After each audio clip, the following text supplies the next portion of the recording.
The Kaiser Family Foundation released a survey on Tuesday that said in 2 to 4 weeks, the supply of COVID-19 vaccine will exceed the demand.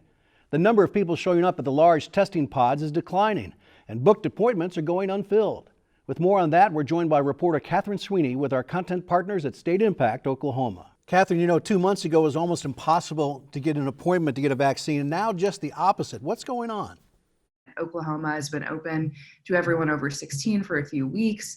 We started getting our shots in December with healthcare workers and nursing home residents and staff. So we are just getting to a point where a lot of people who want to be immunized and can get immunized have been.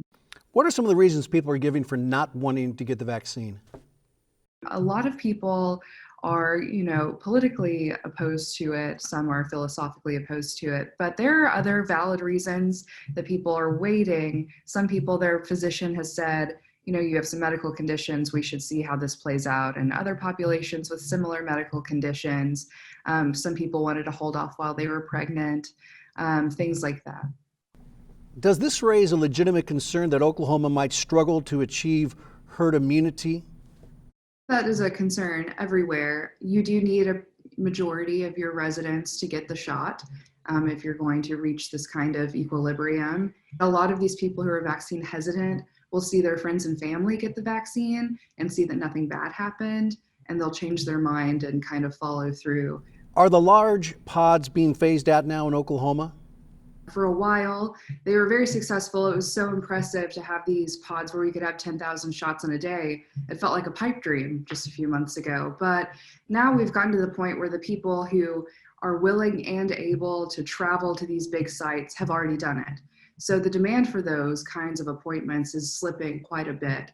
It can be a little hard to figure out how to navigate these massive pods if you don't speak English or Spanish. So they're reaching these more vulnerable populations, and they're trying to message more to people who are choosing not to get the vaccine. Is there any concern that because of that, some of this vaccine that needs super cold storage is going to waste? Any evidence of that?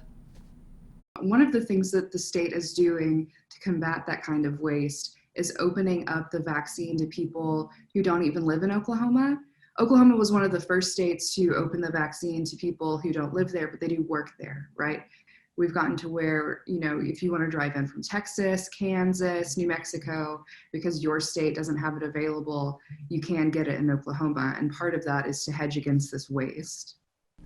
Hopefully that's going to continue. I know you'll continue to cover the story. Thank you very much for your time. Thank you for having me.